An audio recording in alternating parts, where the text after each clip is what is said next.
Pues con esta predicación de hoy, con el sermón de hoy, vamos a empezar una serie una serie breve, ¿no?, sobre los acontecimientos de la última semana, esa Semana Santa, donde se va a hacer énfasis, pues, en la pasión, en la muerte, en la resurrección y ascensión del Señor.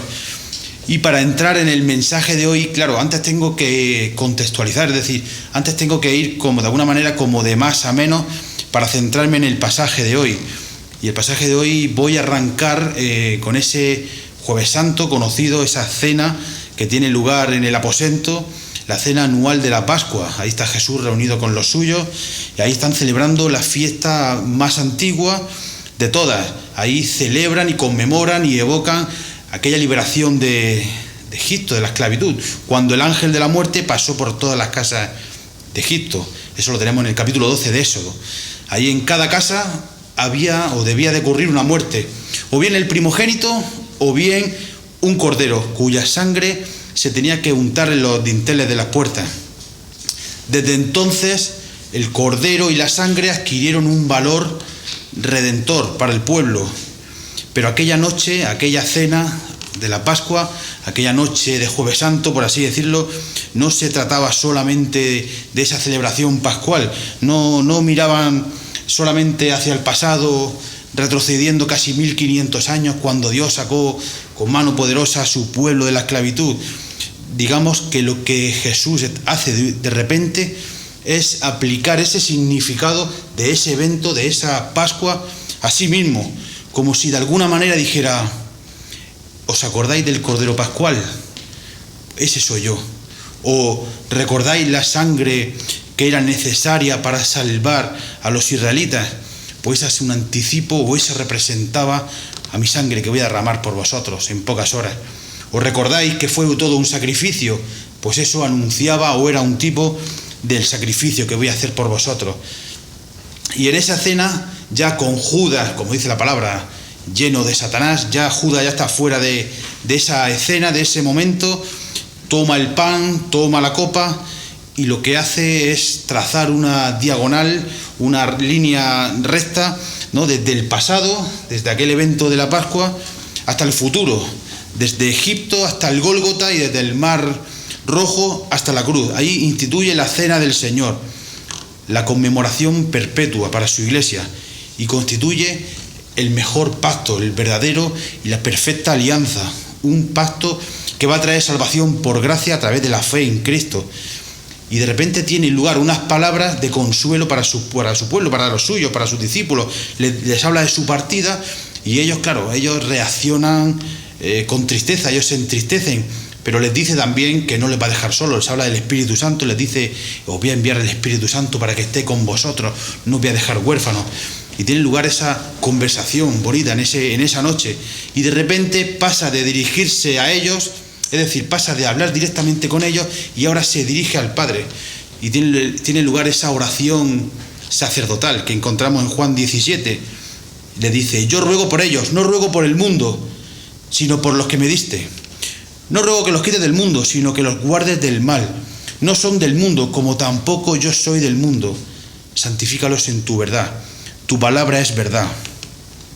Y salieron de ese aposento alto y van cantando un himno. Ese himno se conoce como el Jalel. Y concretamente son los salmos 113 al 118 lo que van cantando. Dicen que, bueno, esa caminata que tuvo lugar a medianoche pudo ser sobre unos 20 o 25 minutos, una media hora, ya que distaba unos 1200 metros, desde el aposento alto hasta el huerto donde van a ir.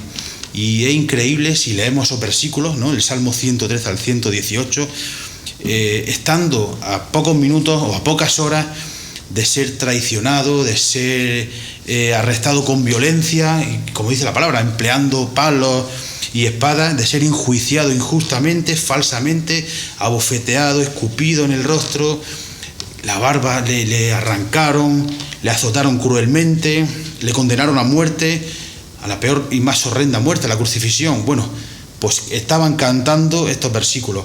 Dice el Salmo 117:2, y la fidelidad de Jehová es para siempre. El 118:29 dice: Alabad a Jehová el Señor, porque Él es bueno. Y cambiamos de escenario. Ya han salido del aposento alto y se dirigen a Getsemaní. Y aquí es donde tengo que detenerme, y aquí es donde voy a centrarme en este evento, en esta escena y en este lugar, en Getsemaní. Y hermanos, tengo que reconocer que hay un pasaje sublime, un tanto misterioso, muy profundo, y un pasaje que de alguna manera nos sobrepasa y nos excede a todos, ya que jamás el alma de ningún ser humano, de ningún individuo, de ninguna persona pudo llegar o llegó o podía albergar tanta tristeza y tanto suplicio como vamos a ver en este lugar, en esta escena. Y antes de nada, a modo de ilustración, hay una película que todos recordamos, la película del Señor de los Anillos, Las Dos Torres. Hay una escena muy significativa y muy peculiar. En un momento dado, Frodo, ¿no?, lleva el anillo, y el anillo representa el mal, representa el pecado y la corrupción. Y él está desesperado, está al borde del colapso, está exhausto, está a punto de rendirse, de arrojar la toalla y de no continuar con su tarea. Está en un sufrimiento agónico y se lo confiesa a su acompañante, a Sam. En una conversación importante le dice: no puedo hacerlo, Sam. Fíjate que estaba desesperado. Y Sam dice: lo sé, todo está mal, pero aún hay algo bueno en este mundo, señor Frodo, y vale la pena luchar por ello. De alguna manera Sam le reconforta, le anima, le consuela, y todos sabemos que al final, bueno, llega a la montaña del destino y el anillo destruido, y ese sufrimiento que pasó por ese sufrimiento sirvió para reconfortarlo de alguna manera y le permitió la victoria, ¿no?, sobre Sauron. Y bueno, por cierto, a modo de anécdota, el autor J.R. Tolkien fue un cristiano y él fue quien le predicó el Evangelio a C.S. Lewis. Hermano, Jesús también sintió el peso del sacrificio. Él enfrentó la mayor prueba de su vida en un pequeño huerto, en un pequeño y privado y tranquilo huerto a las orillas del Monte de los Olivos, el huerto de Getsemaní. Su nombre significa prensa de aceite. Y la verdad que es un nombre que es bastante adecuado, porque de la misma manera que las aceitunas son trituradas, el alma de nuestro Señor ahí fue triturada también. La verdad que nosotros como creyentes enfrentaremos momentos duros, momentos de prueba, y en esos momentos debemos decidir hacer nuestra voluntad o someternos o seguir la voluntad de Dios. Y si de alguna manera, si Adán cayó en un huerto, fíjate cómo Jesús, el perfecto, el verdadero, el mejor Adán, ganó primeramente en el desierto, pero sobre todo ganó en otro huerto. Y nos adentramos, yo diría que es el clima, el punto más alto del ataque satánico, y es una degustación o un destello o un anticipo de la cruz. Aquí realmente comenzó el tormento interno, aquí comenzó la pasión de nuestro Señor. Aquí, en el propio interior, es decir, en el epicentro mismo del Señor Jesús, en su propia alma, aquí es donde tuvo lugar ese conflicto o esa terrible lucha. Y como he dicho antes, uno de los pasajes más profundos y más asombrosos. Fíjate lo que dice Spurgeon, dijo de este pasaje que es la escuela en la que el alma aprende el precio de la redención. Dijo que es el lugar santísimo de la vida terrenal del Señor. O C.S. Lewis dijo que es la máxima prueba de su humanidad. Dijo: él no deseaba sufrir, pero aceptó hacerlo por nosotros. O el propio Agustín de Hipona, cuando Cristo dice: Padre, pase de mí esta copa, está hablando como hombre. Pero cuando añade: hágase tu voluntad, nos muestra la obediencia perfecta que debemos seguir. Todos sabemos, hermanos, que en la cruz sus padecimientos físicos fueron superiores. Fue una tortura brutal, no hace falta que lo diga. Pero la angustia real fue en Getsemaní. Aquí fue la angustia, aquí se angustió, aquí tomó la decisión más importante de la historia de la humanidad. La lucha no fue en la cruz, la lucha fue aquí en Getsemaní, aquí donde Jesús ya empieza a sentir el peso de la condenación. Aquí donde a Jesús le abruma esa carga, ese peso, y donde Él decide dar ese paso y dirigirse a la cruz. Aquí el Padre le entrega al Hijo no la corona, le entrega la copa, Y aquí Jesús empieza de alguna manera a gustar, a saborear esa copa que la va a tomar hasta la última gota en la cruz. En la cruz la beberá, pero aquí donde el Padre se la entrega y Él ya empieza a tratarla. Y es un choque frontal, ¿no?, entre la luz y las tinieblas y entre la vida y la muerte. Y bueno, para dividir este sermón, esta predicación, lo he cogido en 3 puntos. Primero, la angustia de Jesús, la agonía de Jesús. Luego vamos a ver la debilidad o la actitud de sus discípulos. Y finalmente vamos a ver la firmeza y la determinación del Señor. Así que nos vamos a ir al capítulo 26 del libro de Mateo, del Evangelio de Mateo. Mateo 26, a partir del versículo 36, para empezar con la angustiosa oración del Señor. Dice, Mateo 26, 36, dice, entonces llegó Jesús con ellos a un lugar que se llama Getsemaní, y dijo a sus discípulos, sentaos aquí, entre tanto que voy allí y oro. Y tomando a Pedro y a los 2 hijos de Zebedeo, comenzó a entristecerse y a angustiarse en gran manera. Entonces Jesús les dijo, mi alma está muy triste hasta la muerte, quedaos aquí y velad conmigo. Yendo un poco adelante se postró sobre su rostro, orando y diciendo, Padre mío, si es posible pase de mí esta copa, pero no como yo quiero, sino como tú. Hay un versículo también, que lo voy a leer rápidamente, en Hebreos, capítulo 5, versículo 7, dice lo siguiente, dice, Cristo en los días de su carne, ofreciendo ruegos y súplicas con gran clamor y lágrimas al que le podía librar de la muerte, fue oído a causa de su temor reverente.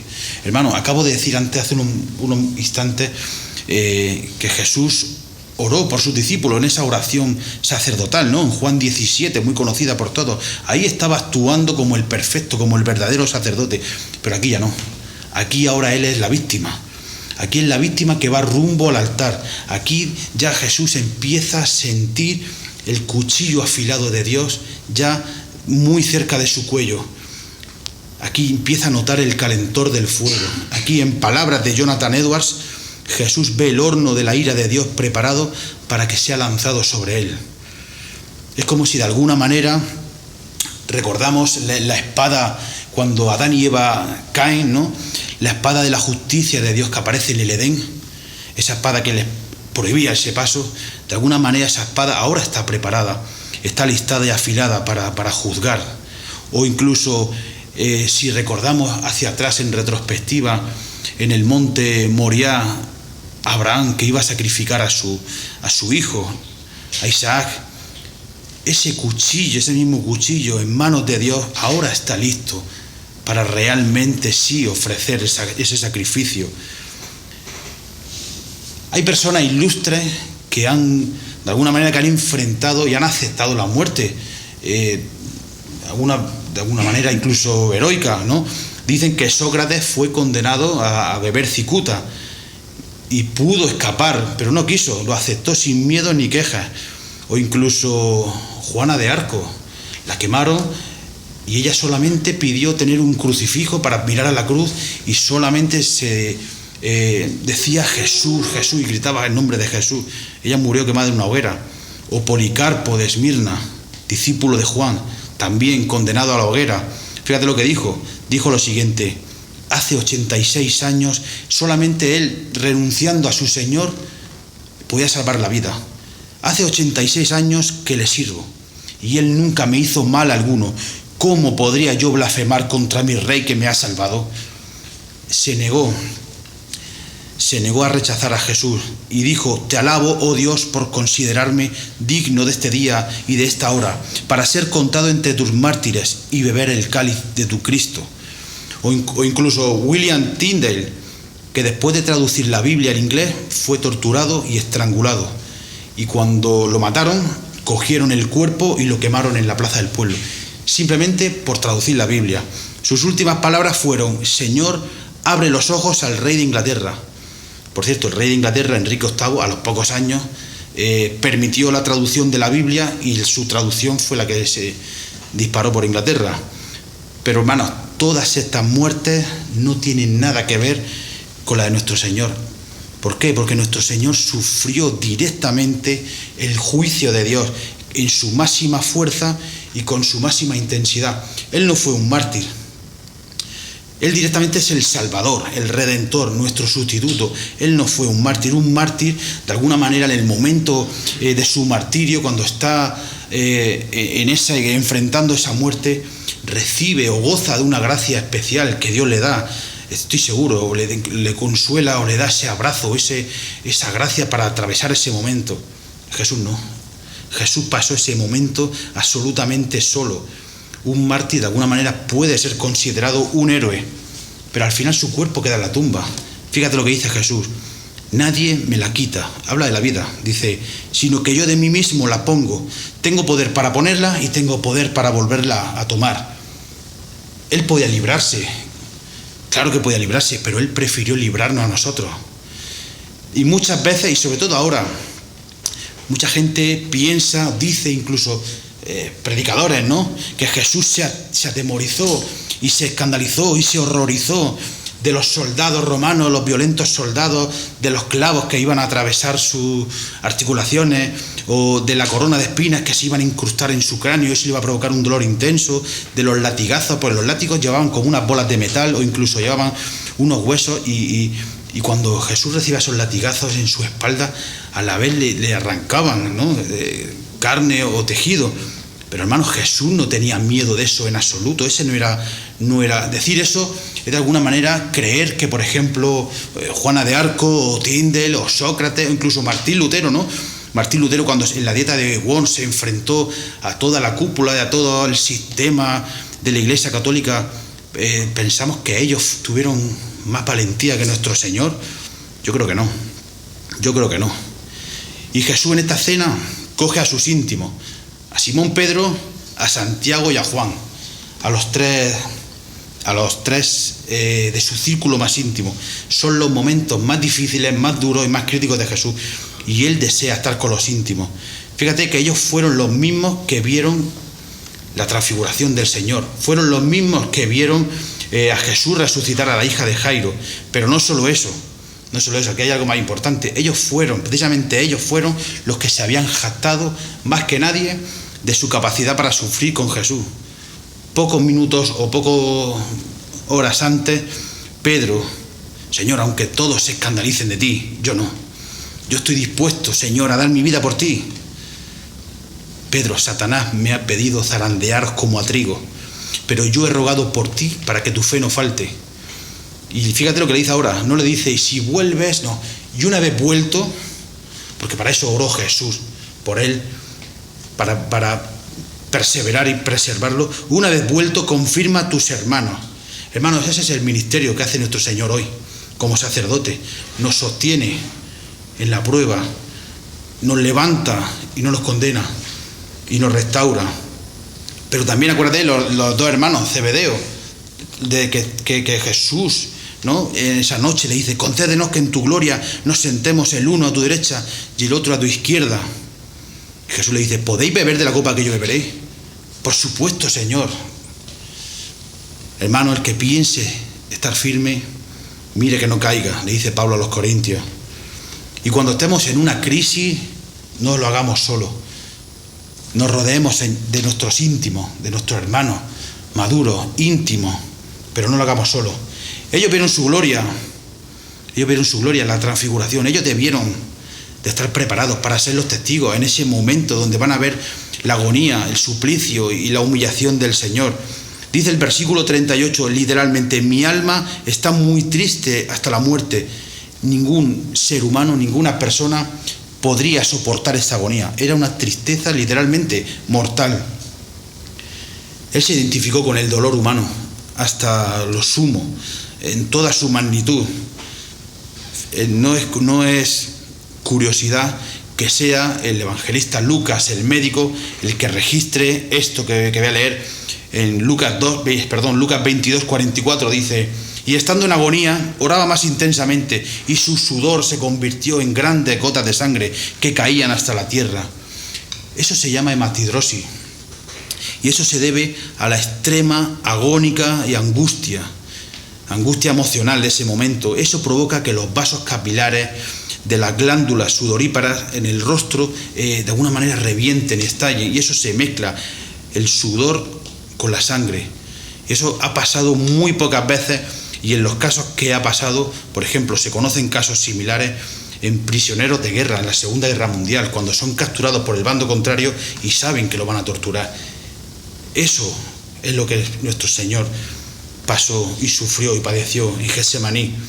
Dice, pero es que dice el versículo antes que un ángel, ¿no? Aparece un ángel en escena, y yo, sin derecho ninguno, pero me atrevo a especular un momento viendo ese ángel en esa escena, ¿no? Primeramente el ángel se postra, porque ese que está ahí sufriendo y padeciendo, ese es el Rey, el Señor de la gloria, se postra ante él y me puedo imaginar, o lo abraza o le dice: vamos Jesús, es tu hora, tú has sido enviado para esto, para este propósito, el Padre te sostiene, el Padre está contigo. Y no fue tanto para fortalecerlo o para consolarlo, para animarlo porque él estuviera dudando, simplemente para darle fuerza, para fortalecer su cuerpo, para que pudiera seguir adelante, porque la angustia iba a ir en aumento, iba a ir a más. Y si hemos leído el relato de los evangelios, podemos notar que el Padre siempre estuvo con él, siempre le respondió. De hecho, si leemos Juan 1:1, dice que en el principio era el verbo era con Dios, el verbo estaba con Dios, el verbo era Dios. Es decir, había una unión íntima, perfecta, estrecha entre el Padre y el Hijo. Este es mi Hijo amado, en quien tengo complacencia. Pero ahora le gira la cara. Ahora aparece el silencio de Dios. Ahora Jesús lo va a enfrentar solo. Aparece la soledad de Jesús. Jesús, que donde iba a todos lados siempre le seguían multitudes. Aún sus enemigos, ¿no? Arrastraba. Pocos días antes, cuando entra a Jerusalén, entra en medio de una aclamación popular, en medio del júbilo, en esa entrada triunfal, en ese domingo de Ramos. Pero desde aquí en adelante Jesús va a estar solo, absolutamente solo. Y mi pregunta es: ¿qué le pasó exactamente a Jesús en esta cena, en este momento, en ese huerto? Hermanos, no hubo desconfianza con su Padre. No intentaba escapar, no intentaba eludir, no intentaba huir de la cruz. Él ruega en una oración intensa, ruega para someterse, para hacer y cumplir la voluntad de Dios. No hubo un conflicto, no hubo una oposición, no hubo un desacuerdo con Dios Padre en absoluto. Están llevando a cabo, están cumpliendo el pacto de redención, el pacto que acordaron en la eternidad pasada. Pero es muy importante conocer y comprender, para evitar errores, para caer en herejías, en errores, la persona de Cristo, la dualidad de Cristo. Saber o distinguir que en Él, en Cristo, una persona, hay dos naturalezas, una divina y una humana. No se fusionan, no se dividen, no se mezclan, no se confunden, no se contraponen, pero en Él hay dos naturalezas. Eso en teología es lo que se conoce como la unión hipostática. Es hasta un punto, llega a un punto donde ya no vamos a poder ahondar más, es algo insondable, pero una persona, dos naturalezas. Por consiguiente, dos voluntades, una humana y una divina. Pero nunca la voluntad humana está de alguna manera en contra de la divina. Digamos que está supeditada, está subordinada. No son dos voluntades opuestas, son voluntades cooperantes. La voluntad humana del Señor, de Jesús, era cumplir el querer de Dios, la voluntad de Dios Padre. Fíjate lo que dice en Juan 6:38, dice: he bajado del cielo, no para hacer mi voluntad, sino la voluntad de aquel que me ha enviado. Y lo que vemos aquí en Getsemaní, vemos una tensión entre esas voluntades. Y eso nos lleva a pensar dos cosas. Uno, realmente era un hombre como nosotros. Yo siempre le alego o siempre le añado sin pecado. Era un hombre perfecto, sin pecado, pero era un hombre como nosotros. Pero también nos tiene que hacer pensar que en el juicio final el peso y la carga del pecado será terrible y será abrumador. Aquí Cristo lo sufrió por su pueblo, lo sufrió por los suyos. Hermano, en su naturaleza y en su voluntad humana, Él sintió el terrible peso del sufrimiento. Dice: Padre, si es posible, Padre, si quieres, pasa de mí esta copa. Pero nunca se opuso a la voluntad divina, se sometió enteramente y perfectamente a ella. Dice: pero no se haga mi voluntad, sino la tuya.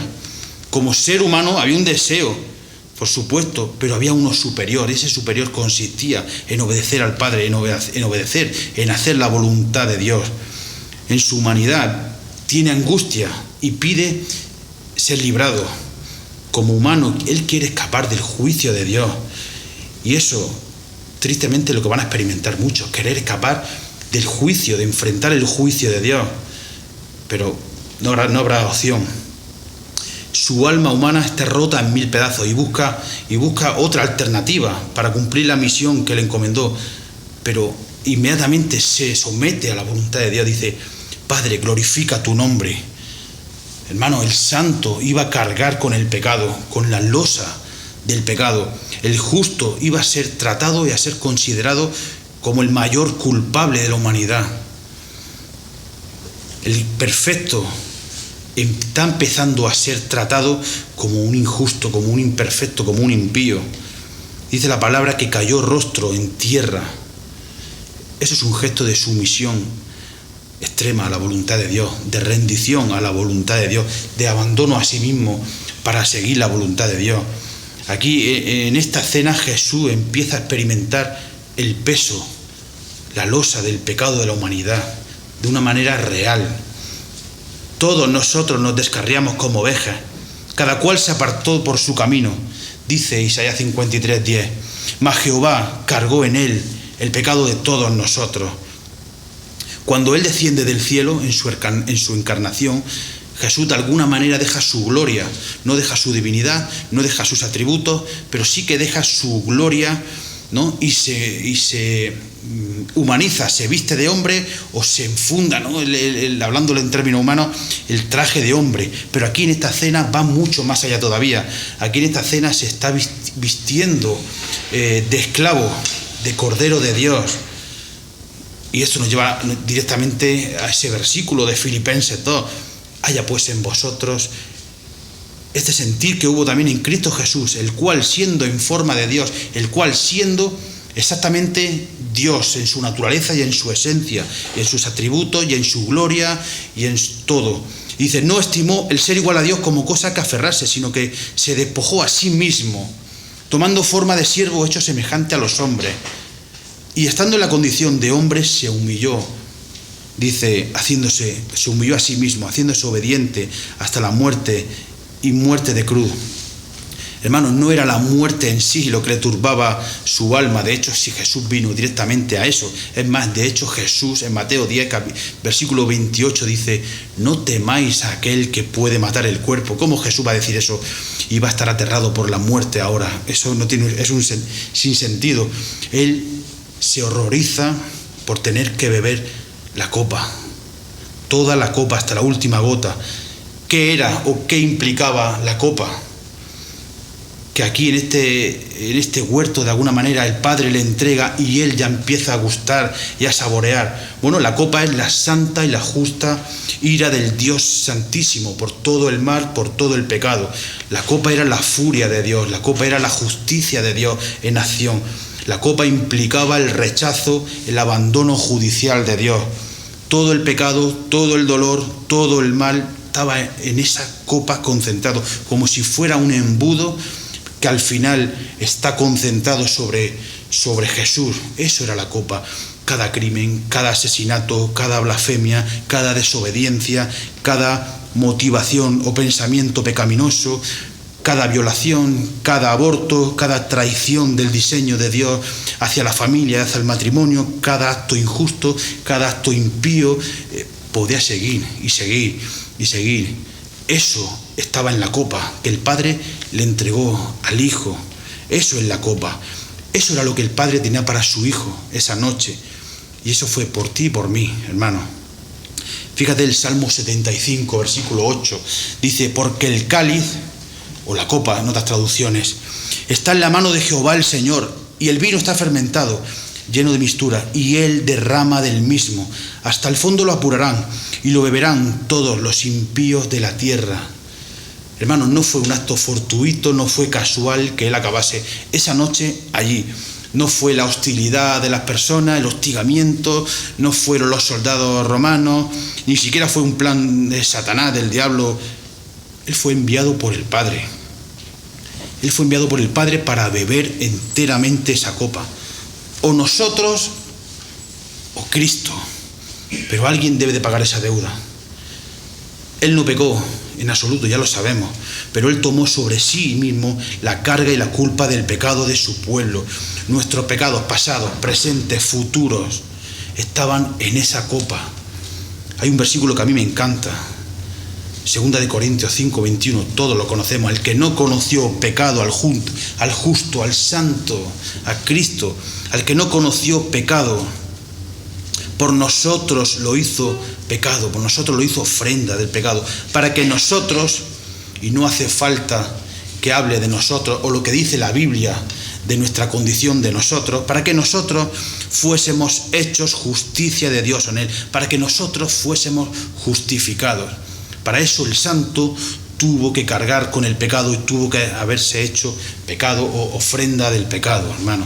Es como si de alguna manera Jesús estaba en la antesala del tribunal y del juicio de Dios.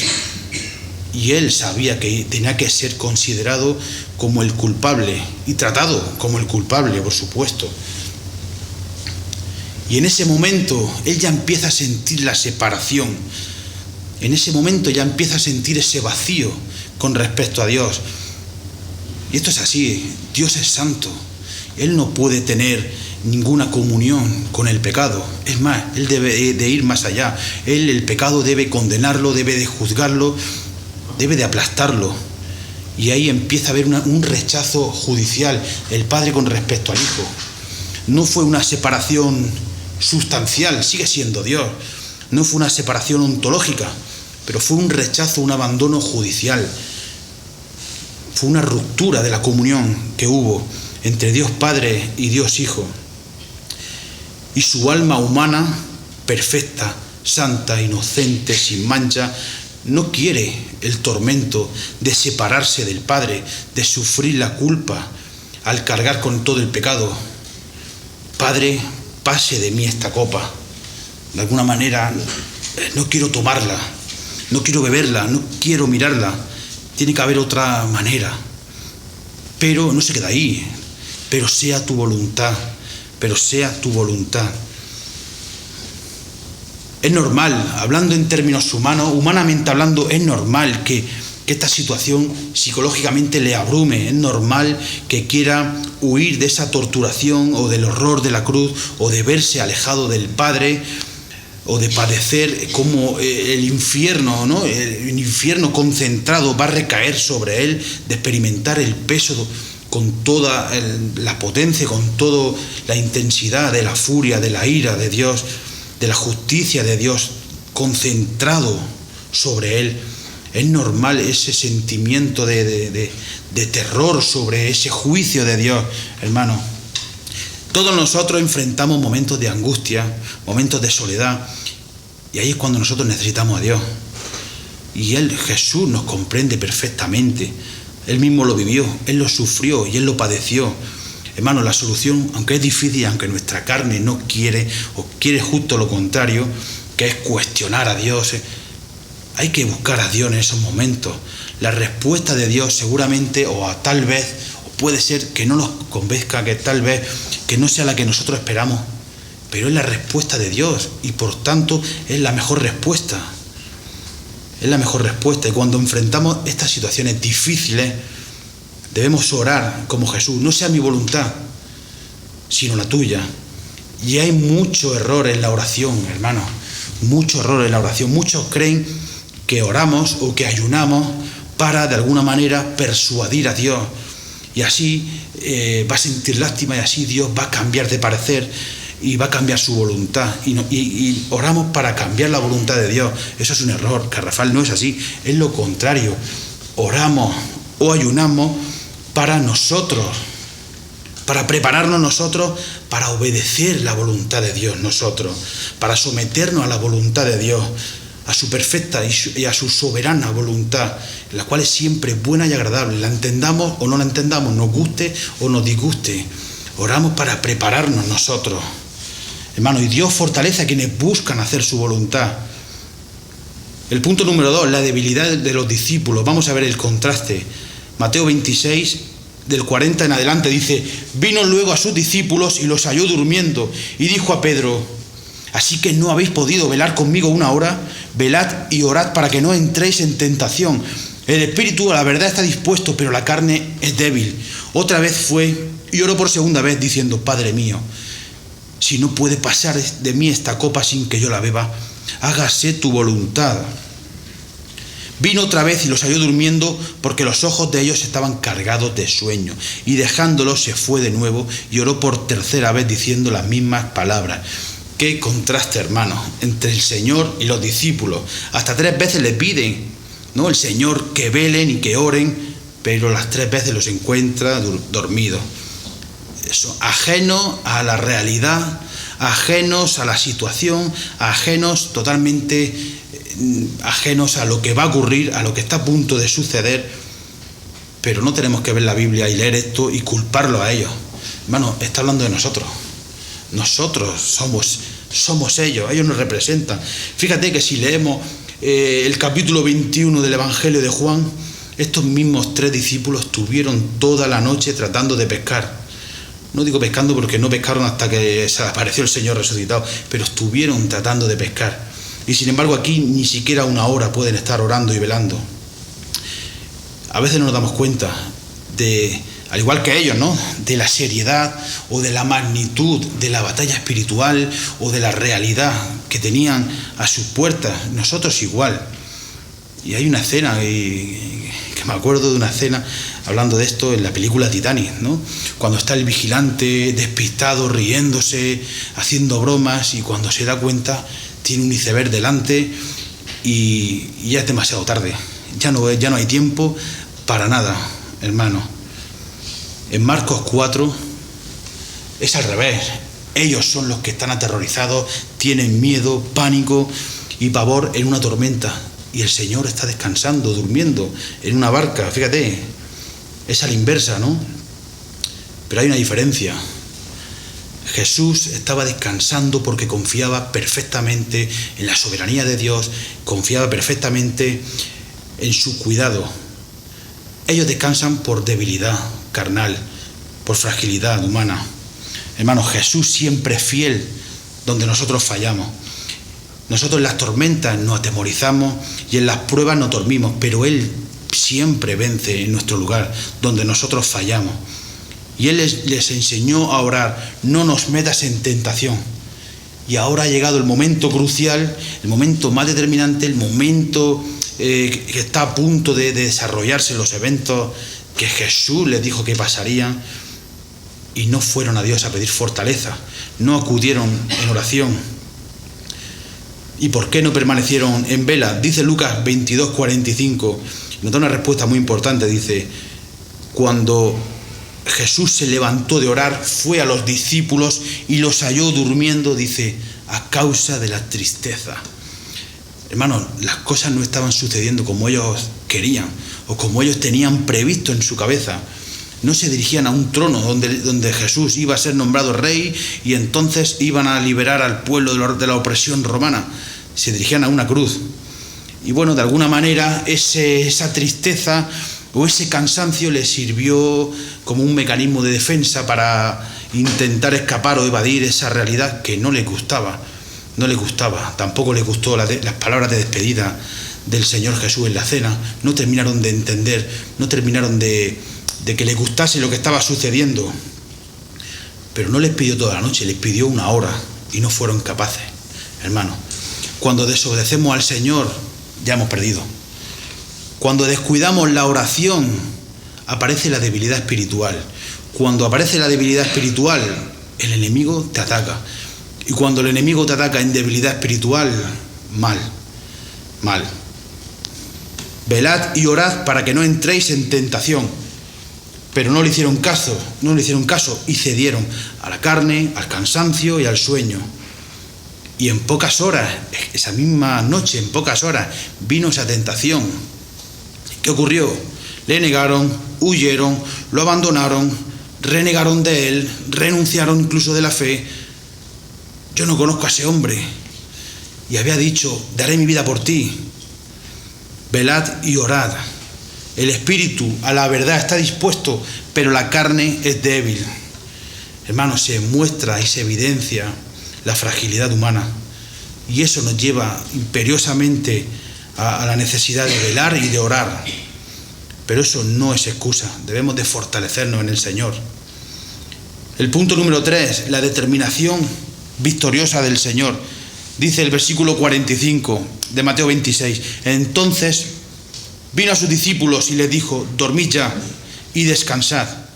He aquí ha llegado la hora, y el Hijo del Hombre es entregado en manos de pecadores. Levantaos, vamos, ved, se acerca el que me entrega. Hermano, al final no le queda más remedio al Señor que, como un padre amoroso, decirle: dormid y descansad. Por no decir, menuda se viene ahora, a partir de ahora. Y ni os habéis preparado, ni os habéis fortalecido, ni habéis orado, ni estáis espiritualmente fuertes para soportar la prueba que viene. La somnolencia espiritual es la antesala de la derrota, hermano. La victoria en nuestras pruebas comienza en la oración. Cuando oramos recibimos fortaleza para enfrentar la voluntad de Dios, sea difícil, sea dolorosa, sea costosa. Y esa es la verdadera victoria. No es escapar, no es huir del sufrimiento, es cumplir la voluntad de Dios en medio, o aunque eso implique el sufrimiento. Fíjate en nuestro Señor, Lucas 22, 44, dice: estando en agonía, oraba más intensamente. Su tristeza y su agonía y su pasión iban en aumento, sí, pero su oración y su dependencia a Dios también. Estando en agonía, oraba más intensamente, con más intensidad. Ese es nuestro modelo, el Señor Jesús, de valentía, de sometimiento y de obediencia. Nosotros debemos de seguirle a Él, sus pisadas, aún en los peores momentos. Nos vendrán, seguro. Y gracias a Dios que tenemos este pasaje, que tenemos su palabra de Dios, y tenemos este pasaje donde vemos al Señor sufrir y someterse a la voluntad de Dios. Sea tu voluntad, Señor. Claro que vamos a tener pruebas, y claro que vamos a enfrentar pruebas. Enfrentémoslas con fe, confiando en el Señor. Dice el versículo 46, bueno, mejor, no dice el versículo 46, levantamos y huyamos, escapemos. No, levantaos, vamos al encuentro. Ya viene el que me va a entregar. Y va al encuentro del peligro. Fíjate que aquí ya cambia la actitud de Jesús. Aquí ya no hay angustia, aquí ya hay determinación, firmeza, convicción, decisión. Ya no está Jesús postrado, rostro en tierra, ya está firme, levantado. Ya va directo, ¿no? Ya ha vencido Jesús esa batalla espiritual. Ahora está listo para ir a la cruz, para enfrentarla. Al terminar de orar, ya obtuvo la victoria. Esta es la batalla más grande que se libró en Getsemaní. No fue los soldados, no fue el peligro de que lo pillaran, lo arrestaran, de que Judas lo traicionara y de que lo cogieran y acabaran con su vida. Fue someter la voluntad a Dios. Esa fue realmente. Y eso fue costoso para él, en su humanidad, enfrentar el juicio de Dios. Jesús elige obedecer al Padre, aunque ello implique que le costase la vida. No hubo en absoluto rebeldía, hubo confianza y rendición. Fíjate que él no espera que lo arresten, va directo, va victorioso, va triunfante, va a cumplir con la voluntad de Dios. Hermano, hace unos días, y todos lo hemos visto en las noticias, el 2 de abril hubo un incendio en un garaje en Alcorcón, en Madrid. Y esto es, cuando hay un incendio en un garaje, es muy peligroso, es extremadamente peligroso. ¿Por qué? Porque es un espacio cerrado, hay poca ventilación, hay poco oxígeno, hay peligro de derrumbe, hay presencia, de este caso, de coches o material inflamable. Pero aún así, los bomberos no se lo pensaron, no dudaron y entraron, valientes como héroes que son, arriesgaron sus vidas. Uno de ellos, de ese equipo, salió afuera, pero al ver que su compañero aún no había salido, decidió entrar. Justo en ese momento la puerta metálica cayó, cortó el cable de oxígeno y ambos fallecieron. Los dos bomberos fallecieron. Lo dieron todo, arriesgaron todo sin dudarlo para salvar vidas.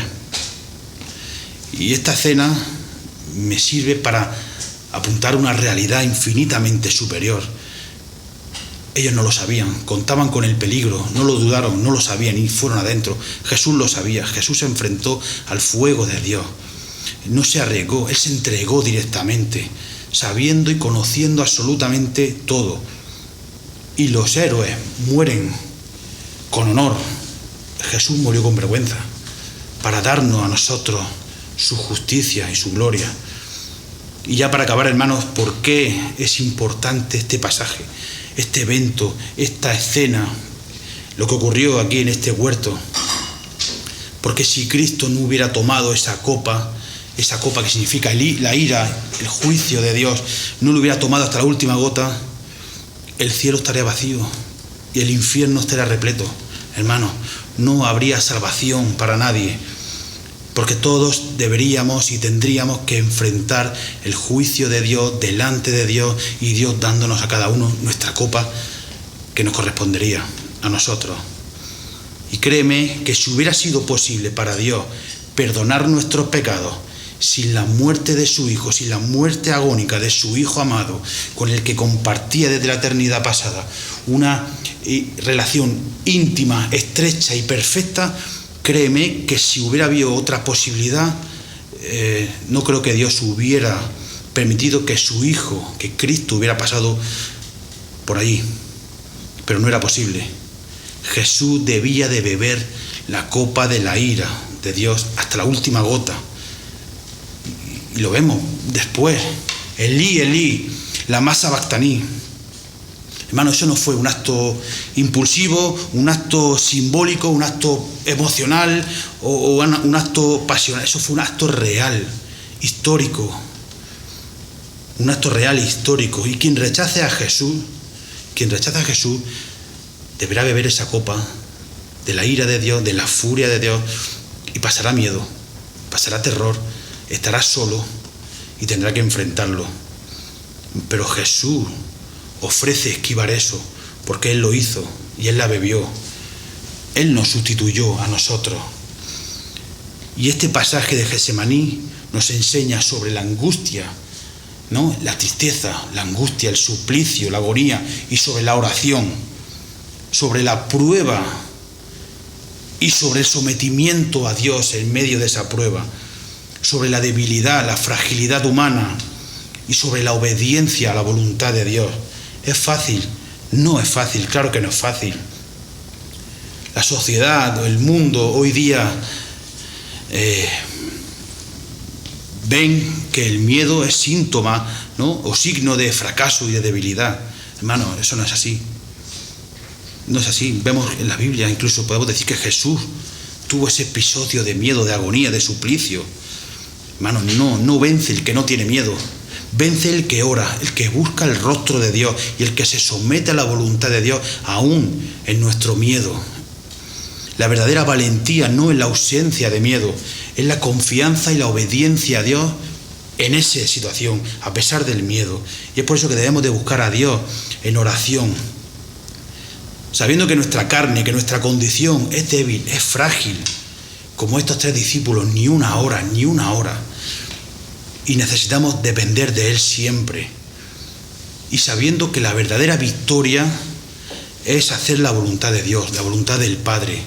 Entendamos o no la entendamos, nos guste o no nos guste. Esa es la voluntad del Dios y esa es nuestra victoria, obedecerla. Y sigamos el ejemplo de Jesús, buscando la fortaleza en la oración y buscando la determinación en obedecer la voluntad de Dios.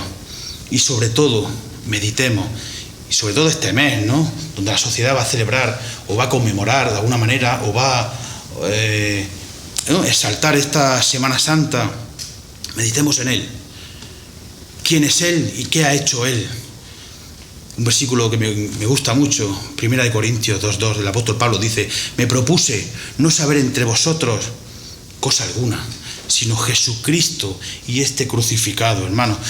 Y no se trata de ser agradable, popular, atrayente y ganar aplausos de la gente. No se trata de hacer sentir cómoda a la gente para que asistan otra vez y llenar iglesias. Eso no es el discipulado. Eso no es el llamado de Dios. Fíjate cualquier campaña evangelística de hoy día, apenas se habla de la cruz. Apenas no se habla de la cruz, no se habla del pecado, no se habla de la justicia de Dios, no se habla de la ira de Dios. ¿Por qué? Porque ofende, claro que ofende, la cruz nos pone a nosotros en nuestra condición, en nuestra realidad, en lo que somos, pero es lo único que salva, es lo único que tenemos, es lo único que predicamos. No me propuse saber otra cosa entre vosotros, sino a Cristo y este crucificado. Compara las predicaciones de Hechos de los Apóstoles, de Pedro, de Pablo, con las campañas evangelísticas de hoy día. No tiene nada que ver, no tiene nada que ver. Dios te ama, sí, claro que te ama, Dios te ama, por supuesto, pero antes de amar te abandonó y aplastó a su Hijo y le dio la copa para que la bebiera por ti. Hermano, ese es el epicentro de todo. No hay otro mensaje que salve, que justifique, que reconcilie, que rescate, que redima, que transforme, que santifique o que libere y que glorifique finalmente. Solo Cristo y Cristo crucificado. Amén. Hola, gracias por ver este sermón. Suscríbete a nuestro canal y compártelo para que te sea de bendición y para los demás. Que Dios te bendiga.